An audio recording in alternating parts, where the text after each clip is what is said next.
Welcome to the Delighted Customers Podcast. I'm your host, Mark Slayton, and I am so glad you're here. I empower leaders to delight their customers. I talk to guests with a wide range of expertise who share meaningful insights, wisdom, and practical tips that you can use immediately. I'm excited to announce the Trusted Guide Roadmap Masterclass for CX leaders who struggle with executive buy-in and are ready to go beyond CX fundamentals. This masterclass gives you proven frameworks, and it takes you through a step-by-step, four-step model that will move you past the frustration of not getting your work done.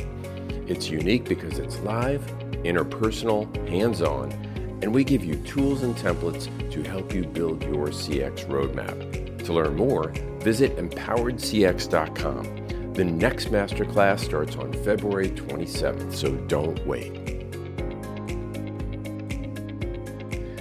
Well, I am so excited for this episode of the Delighted Customers Podcast. I have a very special guest, a return guest, Patty Soltis, who is a CCXP, a customer experience professional, one of my favorite CX thought leaders, and someone who, it's been a while, but actually did an interview of me on this very show a while back, and we had so much fun then, and she is back to do it again.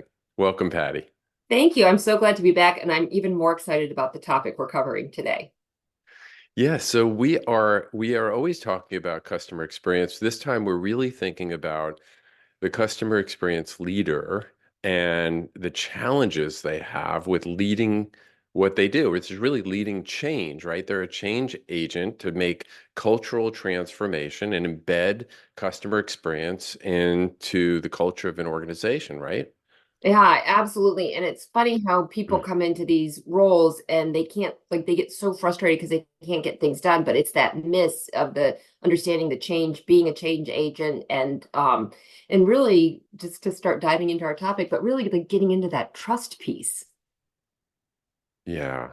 Yeah. Well, it is a subtle thing, and it's something that it's not talked about a whole lot. I had a background with Trusted Advisor Associates for several years before I became a CX practitioner at a bank, and it kind of came full circle around to realize when I was having challenges, it was because of trust, and when I was successful, it was because of trust.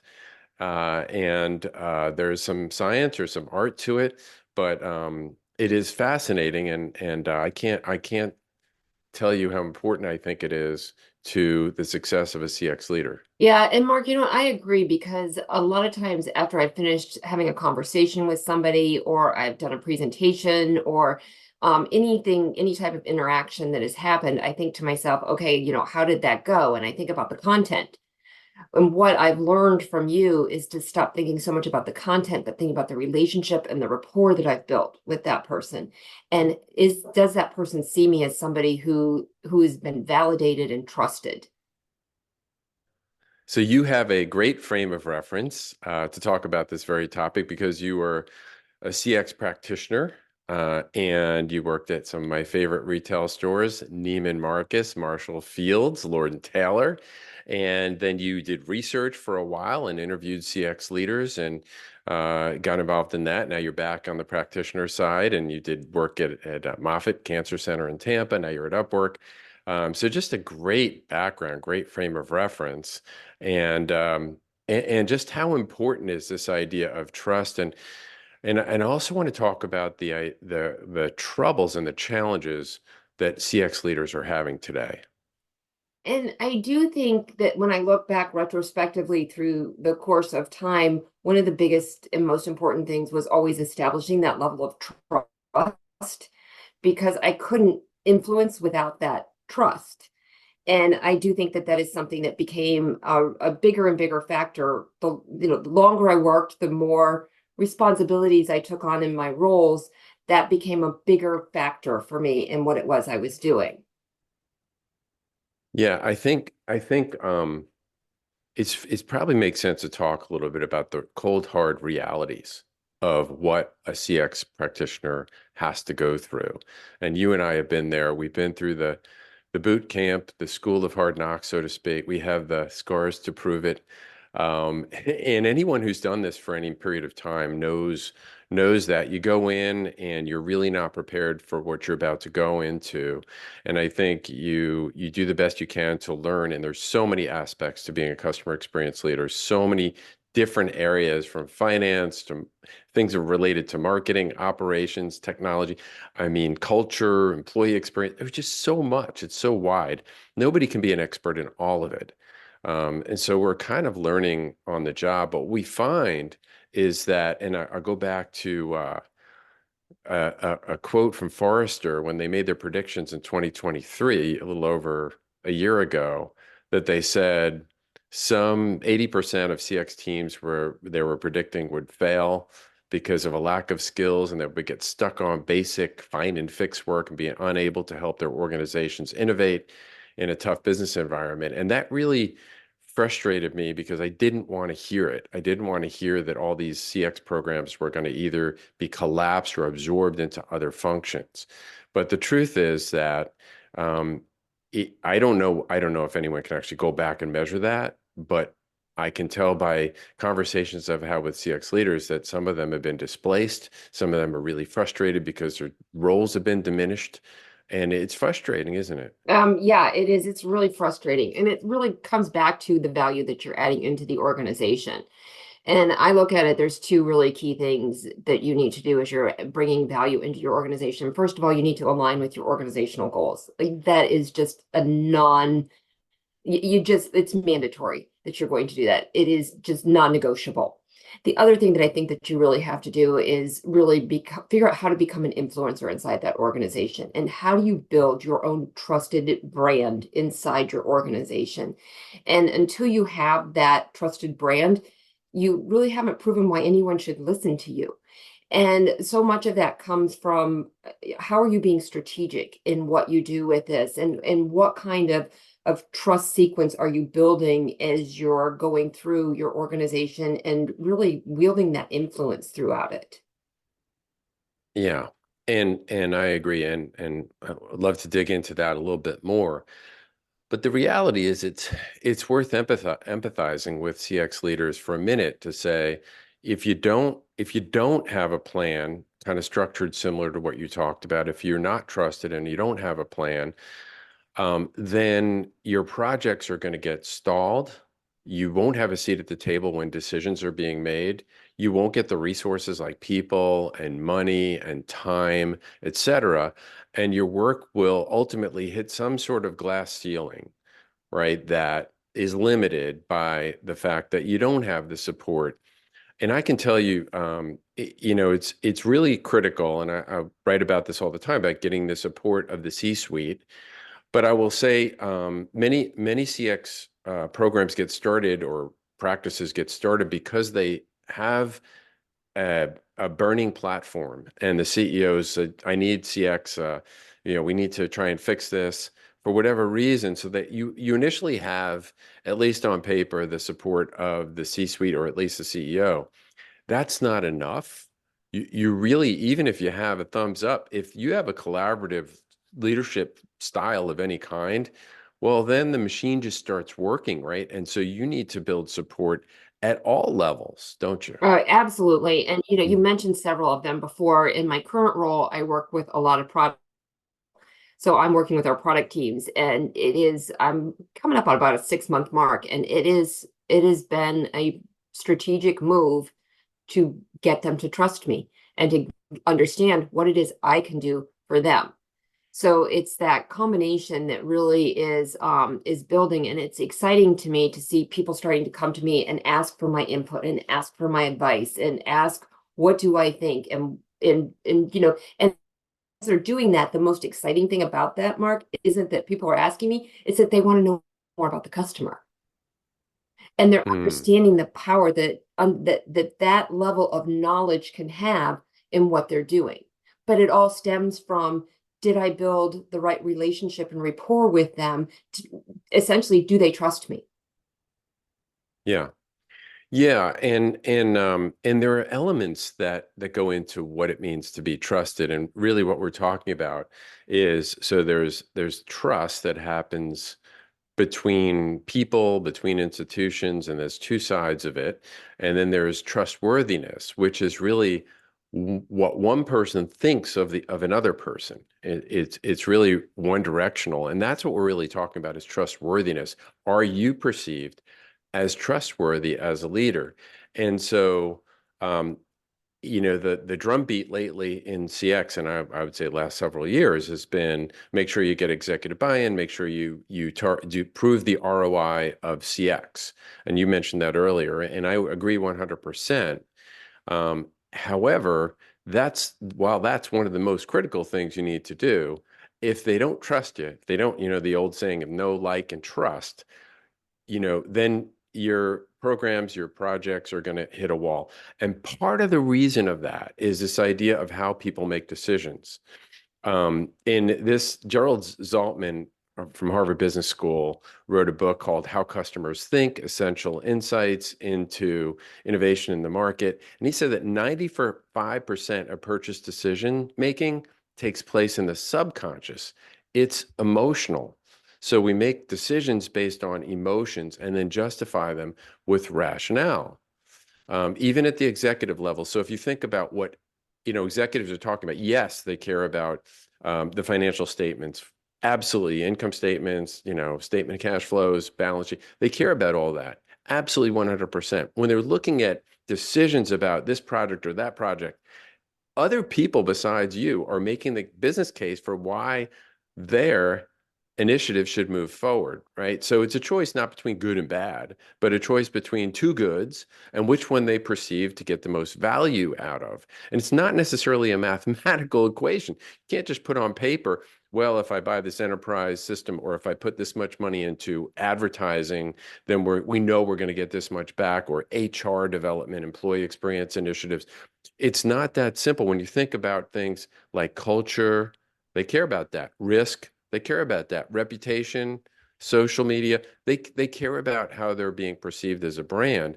Hard to put a number on that, right? That's where emotions play a role. And that's why trust is so critical, because you could have a rock solid proposal and has great ROI. And I would recommend what you said earlier, make sure you have a business case and prove the value of CX.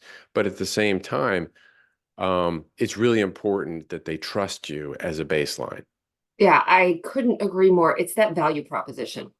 What is someone's Mm. perceived value of what they're getting? And value is different for different people. So it's being able to be agile enough to pivot, to understand what's important to each person and understand what's in their value proposition. And that's for both internal and external stakeholders. Exactly. Yeah, that's what you alluded to, is the fact that no, one size doesn't fit all. And first of all, the people that you're needing to influence. You mentioned the word influence earlier, right? And it's so true in the CX space. Like, we have the smallest departments, we have the smallest budgets, we have an uphill battle, we have headwinds everywhere we go, and we're constantly feeling like we're trying to prove ourselves. So with these small budgets, everything we need to get done pretty much is through others. Right? Very few projects. The only thing we can do really is set up a VOC platform, is set up some focus group interviews or some in-depth interviews. We can do those kind of things, but the majority of change that needs to happen, we need to do through influencing others. And that means getting to build relationships with people. And that's more strategic than it is tactical. Right. And I feel like a lot of times I'm the person behind the curtain.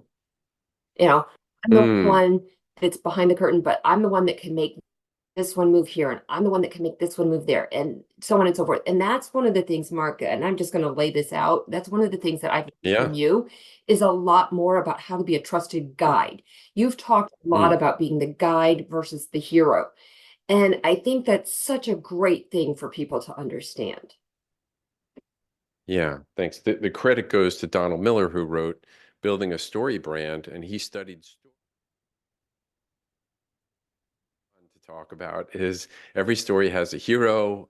I never thought about it this way: a hero, a guide, a victim, and a villain.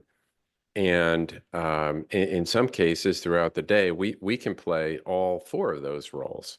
But if we think about our role as a CX leader, often we arc to hero. Why? Because we are the smallest and we have the smallest budget and we feel a bit insecure. Quite frankly, I know I did.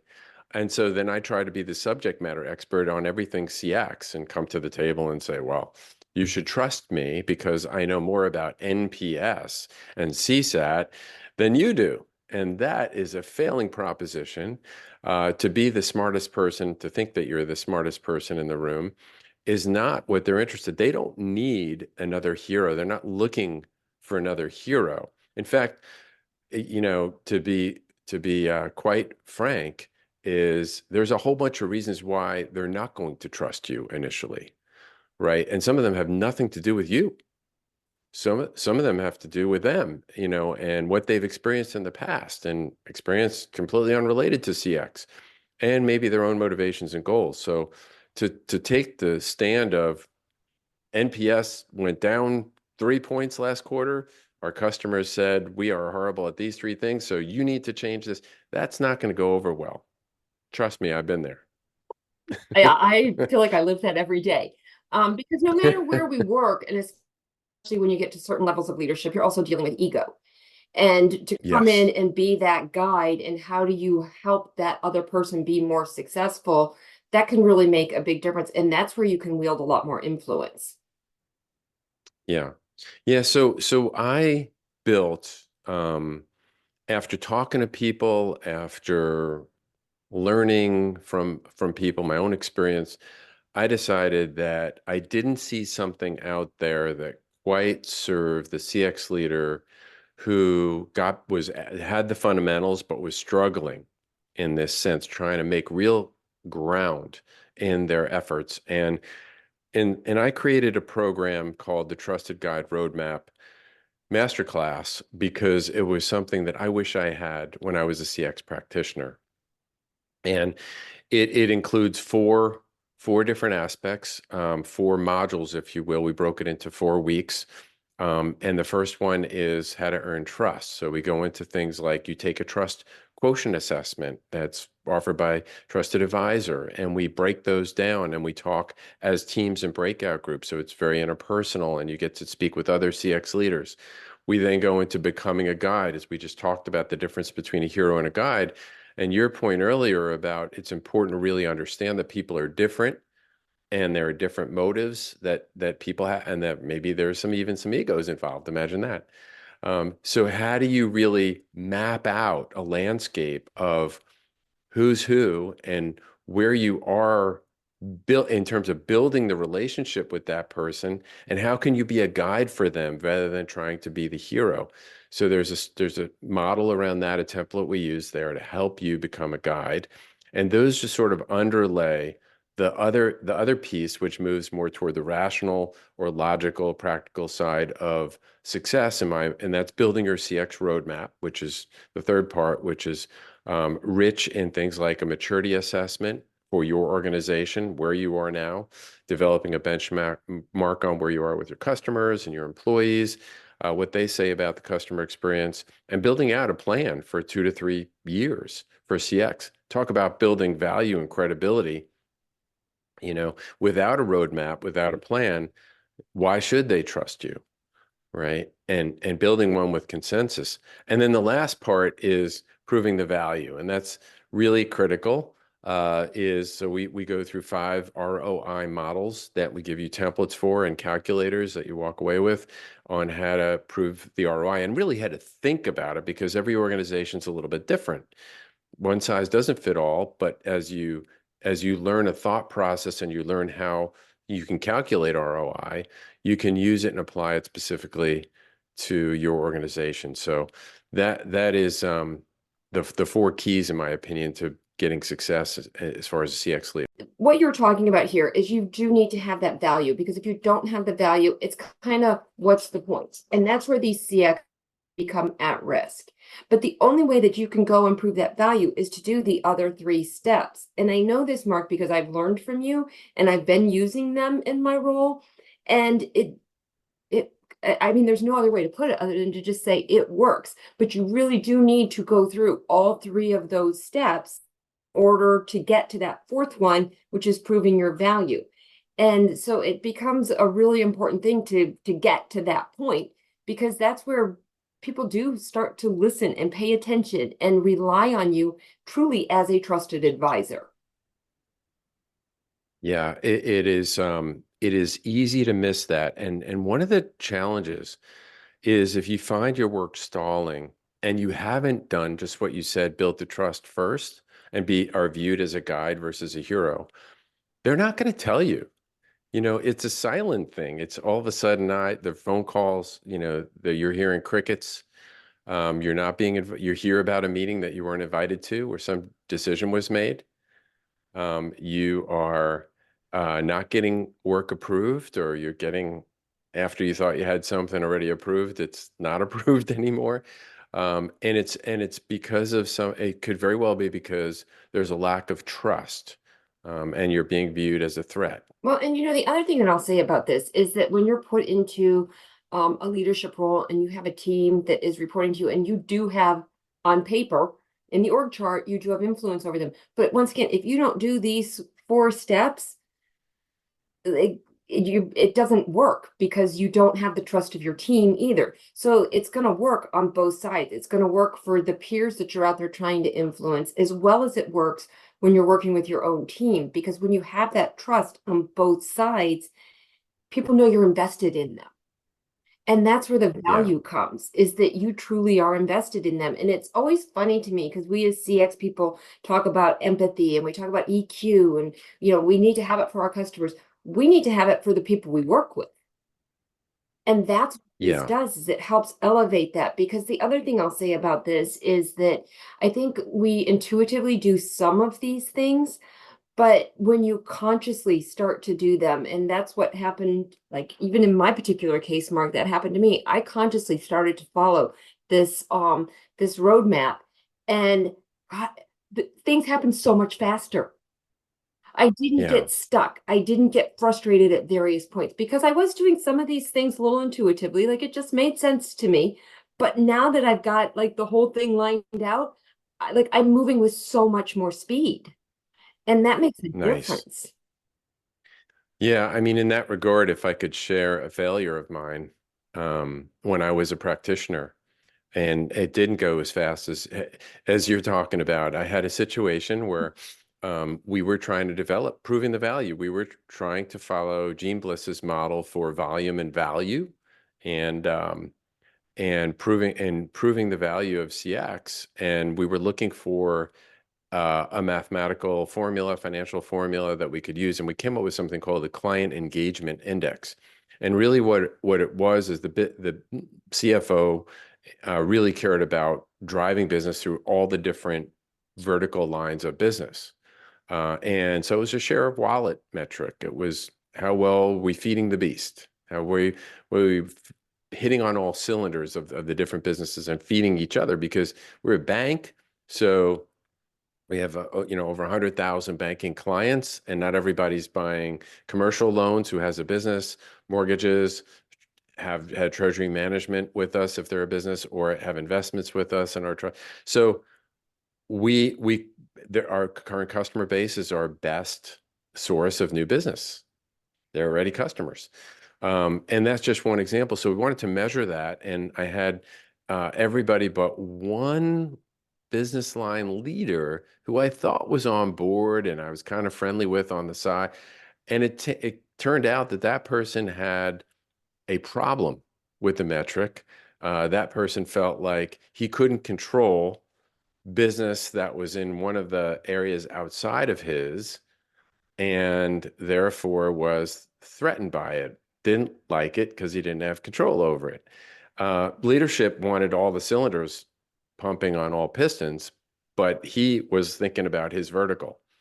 And maybe he should have at that point thought about his corporate hat, what was best for the bank overall. But he was being honest in that, and that's what happened. And that delayed my progress because I didn't tend to that need. I didn't build that stakeholder relationship, and I didn't align with his goals. So therefore, that cost us about 3 years of going sideways. and multiple times going back to the same group for approval, different ways, still hitting that wall. And so, it's just a simple thing like that where you could save yourself not only time, but I mean that is something that could have just been dead on arrival and never gotten anywhere. Eventually it did, and it became a metric that, as far as I'm concerned, they're still using today. As far as I know, they're still using today because it has some reliability aspects to it, the metric itself, and it's a good metric. So it's just a great lesson in just because you're friends with somebody doesn't mean you've got their support, right? And if you're not friends, then they don't trust you in the sense that they think you're out. One of the uh, variables of trustworthiness is self-orientation. If they think you're more out for yourself than you are for them, there's a lower level of trustworthiness, and that came around to really hurt me in that instance. How'd you swing them over?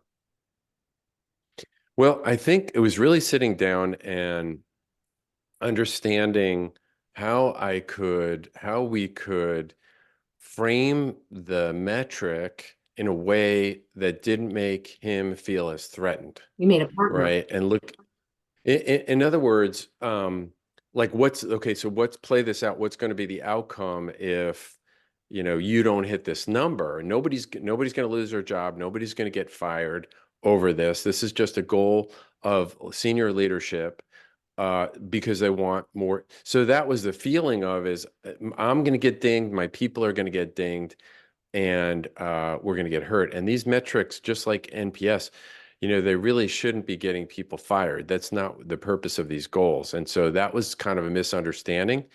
And it's uh, they have production goals, and those production goals are still critical. But when they see something like a customer experience goal conflicting with a production goal, quota, sales quota, whatever it is, then they feel threatened.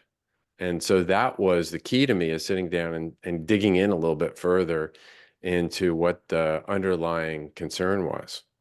Yeah, you mentioned so many things as you were talking there, and Mm. gosh, there can be just such a misunderstanding between people.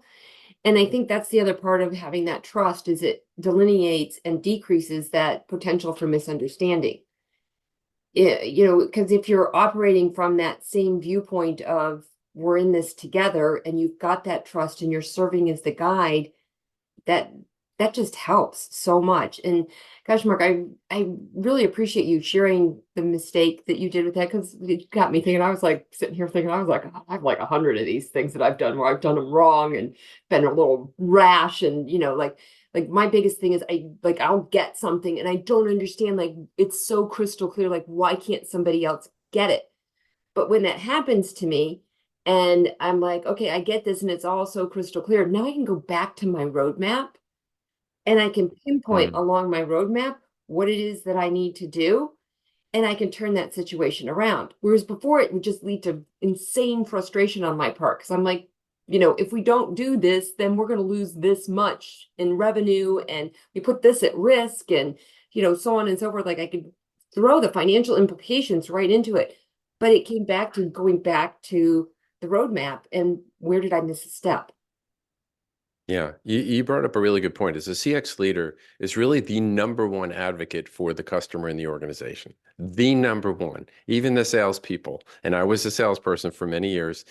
The CX person is really the customer advocate, number one. And so it drives you crazy when you're getting feedback, you're seeing verbatim quotes from customers, you're seeing the data, and you're not getting approval. It's really frustrating. One of the things that you talked about before is about how things move quickly, and that's a benefit of high trust. And the opposite obviously is true with low trust. One of the reasons for that is to do with one of the other variables of trustworthiness, and that's intimacy. And that what they mean by that is a safe haven for difficult conversations, a place where this is the person you would go to and share something in confidence with. This is a place where I know that they know what to do with what I'm going to tell them. Like they're a vault if they need to be.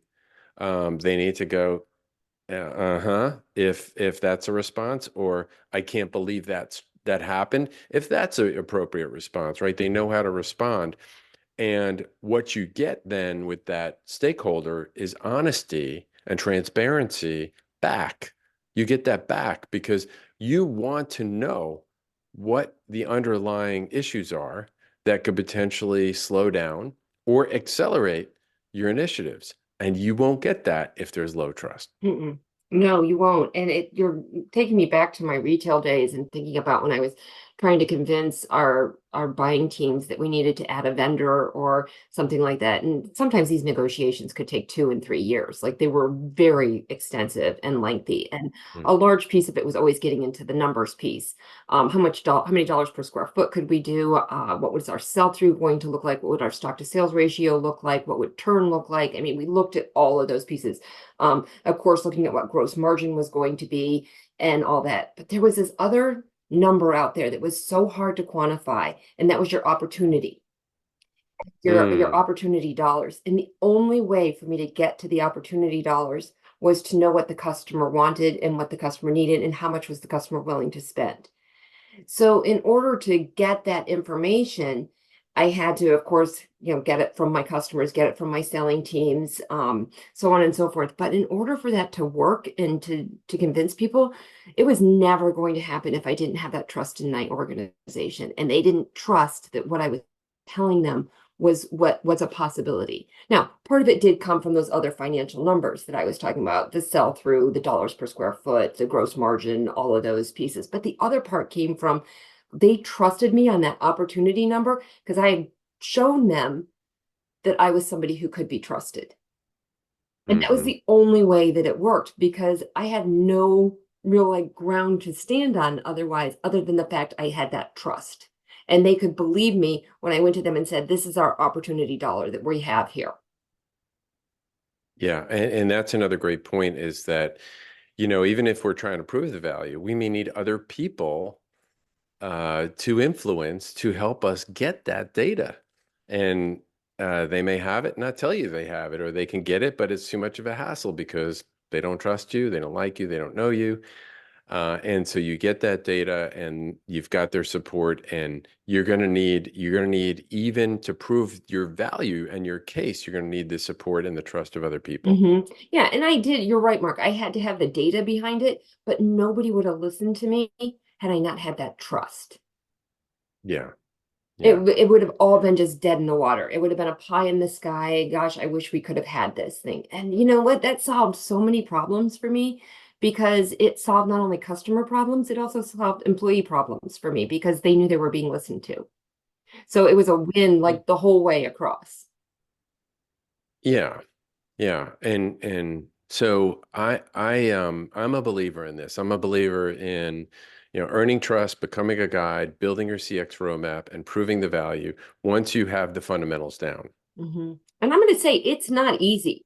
Like I've been in my current job for about 6 months. I'm still working on this inside my organization, but knowing that I've got my roadmap, it gives me Mm, some reassurance because I worked my yeah, roadmap. And that's where I know that I'm building the trust the right way inside the organization. And like I said, it is not easy and it comes with a lot of setbacks and some frustrations and things like that. But that roadmap is the key because anytime I feel that sense of frustration or that sense of, gosh, is this really going to work? I go back to my roadmap and I can look at it. I can course correct with it. I can celebrate a little victory with it, but it becomes like the crux of what it is that I'm doing. yeah. Well, I'm so glad. I'm so glad it's working for you, and they're lucky to have you there at Upwork. Yeah. And I'm grateful to have you as a friend and a CX colleague, Fan. and you're just terrific. Yeah, I'm throwing that part in too, Mark. I'm a fan. My dad used to say it's a lot less painful to learn from other people's mistakes. So feel free to learn from my mistakes. I know. I look back at 35, 37, something like that years, and I'm like, God, if I didn't know now what I knew then. Right, But it does right. help. And that's why I think having something like this is beneficial because it is based on knowledge and experience and it's grounded in reality. Yeah. Well, thank you. On that note, I think we probably should land the plane. But thank you so much for talking with me today. It's always great getting together with you and love picking your brain. Oh, it's all mutual, Mark, all mutual. Just really enjoyed it. Thank you. All right. Thanks, Patty. Thanks for listening to the Delighted Customers podcast. I want to ask you if you'll do two things. One, if you've enjoyed this episode or any of my other ones, hit subscribe or follow. I've got a lot of other great guests that are coming up and a lot of other great content, and I don't want you to miss anything. You can find any links or references on the show in the show notes, and you can find those on my website at empoweredcx.com.